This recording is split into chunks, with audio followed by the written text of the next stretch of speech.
Some group នឹងជំរាបសួរពុកម៉ែបងប្អូនថ្ងៃនេះដែរខ្ញុំមានរូបមន្តសម្រាប់សត្វល្អិតថ្មីដែលតែងតែបំផ្លាញដំណាំបងប្អូនដូចជាបន្លែបង្ការស្ពៃត្រប់ត្រសក់នៅជុំវិញផ្ទះដែលបងប្អូនដាំដែលតែងតែមានចាយឬក៏ស្រមោចក្រហមដែលបំផ្លាញដំណាំរបស់បងប្អូនហើយវិធីសាស្ត្រងាយនៅក្នុងការផលិតនៅថ្នាំនេះបងប្អូនទឹកដែលយើងយកចំណុះប៉ុន្មានក៏បានដែរបងប្អូនវាអត់បញ្ហាអីទេនេះទឹកក្បុងចំពោះទឹកក្បុងបើសិនជាបងប្អូនមិនបាច់ដាក់ក៏បានដែរអត់បញ្ហាទេសាប៊ូលាងចានទឹកខ្មេះនិងរូបមន្តងាយនៅក្នុងផ្ទះបាយរបស់យើងមានគ្រប់សពហើយវិធីលាយថ្នាំហើយបងប្អូនអាចយកដាក់ខាងណាមុនក៏បានដែរណាបងប្អូនដូចតែគ្នា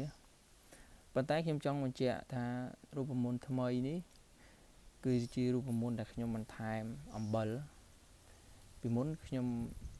អត់ដាក់អំបិលតែសារនេះខ្ញុំដាក់អំបិលគឺលឿនខ្លាំងរូបមន្តគឺខ្លាំងដើម្បីកម្ចាត់ស្រមោចក្រហមដែលតែងតែបំផ្លាញដំណាំឬក៏តោងដំណាំបងប្អូនណាហើយនេះគឺអំបិលយើងលាយរូបមន្តស្មើគ្នាទៅ3ស្លាបព្រាដូចគ្នាហើយលាយចូលទឹក1លីត្រកន្លះឬក៏2លីត្រក៏បានដែរបងប្អូនអត់អីទេតែរឿងខ្ញុំចង់បញ្ជាក់អំពីថ្នាំដែលលាយហើយបងប្អូនអាចយកទៅដាក់ហាលថ្ងៃ2ថ្ងៃ3ថ្ងៃក៏បានដែរឬក៏1អាទិត្យប៉ុណ្ណឹងក៏ល្អដែរសម្រាប់ថ្នាំហ្នឹងចំពោះថ្នាំនេះយើងអាចក្រឡុកឲ្យសព្វរួចហើយយកវាទៅហាលថ្ងៃមិនកំណត់ចំនួនទេណាបងប្អូនបើសិនជាយើងហាលថ្ងៃយូរវាអាចនឹងប្រែក្លិនបន្តិចប៉ុន្តែវាមិនមានក្លិនឆួលខ្លាំងទេប៉ុន្តែគុណភាពគឺល្អខ្លាំងពីមុនខ្ញុំមិនធ្វើរូបមន្តផ្សេងប៉ុន្តែសម្រាប់ស្រមោចក្រហមអត់ស្លាប់ប៉ុន្តែខ្ញុំធ្វើរូបមន្តថ្មីនេះគឺស្រមោចក្រហមដាក់ទៅគឺដឹងតែស្លាប់ 100% ដែលបងប្អូនមានបញ្ហាស្រមោចក្រហមតែងតែទៅរុំឬក៏ឡើងទៅពាត់ត្រួយដំណាំរបស់បងប្អូនដាំនៅជុំវិញផ្ទះហ្នឹងដូចជាត្រសក់ដូចជាសណ្តែកគួរអីហ្នឹងជាក់ស្ដែងទៅចៃដែលតោងសណ្តែកគួរក៏បាញ់ទៅមានប្រសិទ្ធភាពដែរចៃដង្កូវដែលស៊ីស្លឹកក្រូចក៏យើងអាចបាញ់បានដែរនិយាយរួមទៅគឺសត្វល្អិតទាំងអស់សូម្បីតែមូសបើបាញ់ហើយត្រូវគឺនឹងស្លាប់ដូចគ្នា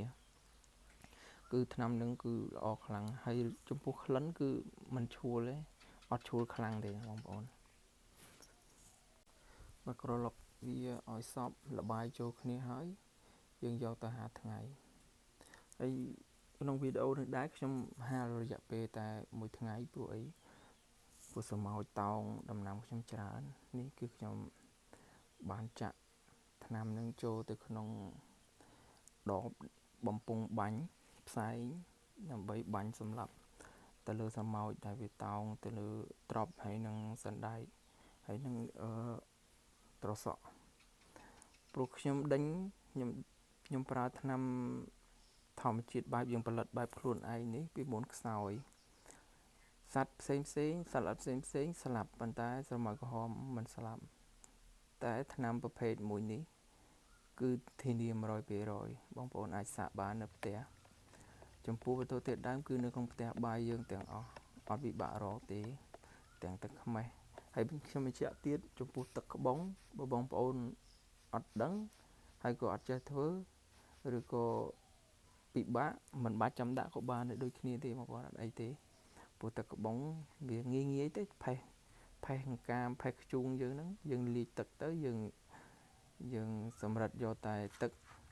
កុំឲ្យជាប់កកគីឡូយើងបាញ់បំពង់ផ្សែងហ្នឹងមិនចេញចឹងនេះបងប្អូនជាក់ស្ដែងស្រមោចនៅលើដីដែលខ្ញុំបានបាញ់នេះគឺសង្លេងហ្នឹងស្រមោចច្រើនណាគឺខ្ញុំបាញ់គឺស្លាប់ទាំងអស់ហើយនៅចុងវីដេអូបងប្អូននឹងឃើញស្រមោចដែលខ្ញុំបាញ់នៅលើសំបុកហើយខ្ញុំបាញ់ខាងលើគឺស្លាប់ប៉ុ ប៉ុន្តែខាងក្រោមគឺចេញមករហូតបន្តគ្នាហើយដំណាំខ្ញុំដែលខ្ញុំកន្លែងដែលខ្ញុំបាញ់នេះគឺដំណាំដែលខ្ញុំដាំបន្តិចបន្តួចនៅខាងក្រោយផ្ទះដើម្បីយើងទុកហូបខ្លួនឯងរបស់ធម្មជាតិដែលយើងមិនចាំបាច់ទៅទិញនៅលើទីផ្សារខ្លាចប៉ះពាល់ជាមួយថ្នាំគីមីអញ្ចឹងហើយយើងដាំនៅផ្ទះខ្លួនឯងបន្តិចបន្តួចទុកគ្រាន់នឹងបរិភោគប្រចាំថ្ងៃនេះបងប្អូនឃើញនេះតសក់ហើយគឺស្រមោចតោងនេះខ្ញុំបាញ់ម្ដងហើយគឺអត់សូវមានទេមានតែមកថ្មីជាពិសេសដើមត្រប់គឺច្រើនមែនតើស្រមោចតោងខ្លាំងមែនតើប៉ុន្តែខ្ញុំបាញ់ម្ដងខ្សោយថ្នាំខ្សោយគឺវាមិនស្លាប់តែម្ដងនេះខ្ញុំធានាថ្នាំនឹងសម្រាប់បងប្អូនដែលអាចសាកបានដែលអាចពិសោធន៍បាន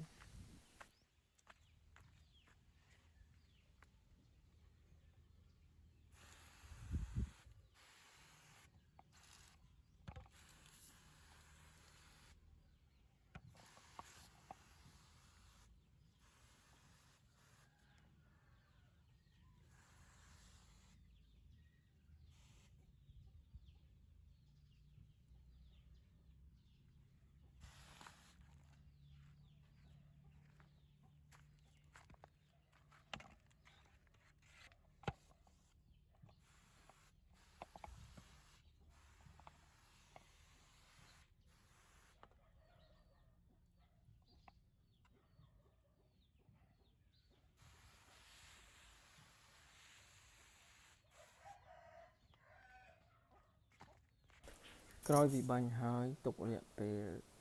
ចន្លោះពី2ទៅ3នាទីបងប្អូននឹងឃើញលទ្ធផលជាក់ស្ដែងនៅលើដើមត្រប់របស់ខ្ញុំនេះគឺខាងក្រោមគឺស្រមោចច្រើនតោងច្រើនក៏ប៉ុន្តែដល់ពេលក្រោយខ្ញុំបាញ់ខ្ញុំទុករយៈពេល2ទៅ3នាទីហើយគឺឃើញថាស្រមោចទាំងអស់នោះគឺស្លាប់ទាំងអស់มันអាចនៅទៀតទេព្រោះថ្នាំនេះខ្លាំងគុណភាពខ្លាំងបងប្អូនឃើញអត់គឺស្លាប់នៅលើនឹងទាំងអស់តោងនៅលើនឹងទាំងអស់ហើយការចែករំលែករបស់ខ្ញុំនេះគឺខ្ញុំចែករំលែកចំពោះតែបងប្អូនណាដែលគាត់មិនចង់ចំណាយលុយច្រើនដើម្បីទៅទិញថ្នាំយកមកបាញ់សម្រាប់សត្វល្អិតប្រភេទហ្នឹងអញ្ចឹងព្រោះសត្វល្អិតទាំងអស់នេះគឺតែងតែមករំខានរាល់ដំណាំបងប្អូនទាំងអស់គ្នាមិនថាដំណាំអ្វីទេមិនថាដំណាំយើងយកស្លឹកយើងយកផ្លែឬយើងយកគ្រាប់ទេគឺតែងតែស្រមោចគឺតែងតែមករំខានជានិច្ចរាល់បញ្ហាដែលតែងតែធ្វើឲ្យបងប្អូនខាតពេលហើយនឹងខាតបង់ដំណាំរបស់បងប្អូនចោលទៅទីគឺសូមអធិស្ឋានចំពោះការអត្ថាធិប្បាយនិងការរៀបរាប់ទៅប្រហែលជាមានចំណុចខ្លះរៀងតាក់ចំណុចខ្លះរៀងមិនសូវច្បាស់សូមអធិស្ឋានយ៉ាងកាន់តែអភ័យទោសផងបងប្អូនចាប់នេះគឺសម្ោចហ្នឹងហើយយើងបាញ់មកឆ្ងាយចាប់ឆ្ងាយ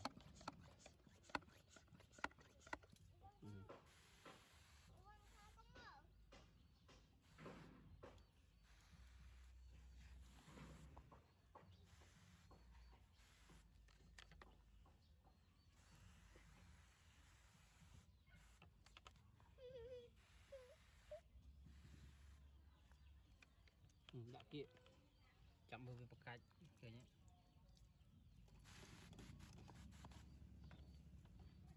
ហើយមួយនេះគឺស្រមោចនៅក្នុងរុនដែលខ្ញុំគូសឲ្យផ្អើលមកខ្ញុំសាកដាក់ឲ្យឃើញជាក់ស្ដែងហើយខាងលើដែលស្រមោចទៅខាងលើដែលខ្ញុំបានបាញ់ប៉ះគឺស្លាប់ហើយស្រមោចនៅក្នុងរុនចេញមកគឺចេញមកបន្តគ្នារហូតហើយបងប្អូនអាចមើលឃើញនេះចាប់ដើមហើយធម្មតាជាក់ស្ដែងថ្នាំដែលយើងផលិតដោយខ្លួនឯងវាមិនអាចដូចថ្នាំដែលគេផលិតចេញពីរោងចក្រទេព្រោះកម្រិតនៅរោងចក្រគឺកម្រិតខ្លាំងពេលដែលបាញ់មកគ្រាន់តែប៉ះក៏ស្លាប់ប៉ុន្តែយើងផលិតខ្លួនឯងវាអាចនឹងយើងប្រើពេល2ទៅ3នាទីដើម្បីថ្នាំនឹងវាទៅចាត់ការរាល់សត្វទាំងអស់ហ្នឹងអញ្ចឹងណាហើយនេះ គឺស្លាប់បដាហើយចេញមកបដាទៀតហើយខ្ញុំសំខាន់តែអភ័យទោសរាល់ការអធិប្បាយនិងបកស្រាយបញ្យល់ប្រាប់បងប្អូនទាំងអស់ដែលមានចំណុចណាលឺលួសខ្វះខាតសូមបងប្អូនខន្តីអភ័យទោសដល់ខ្ញុំផងហើយវីដេអូនេះគឺខ្ញុំគ្រាន់តែចង់ចែករំលែកទៅដល់បងប្អូនដែល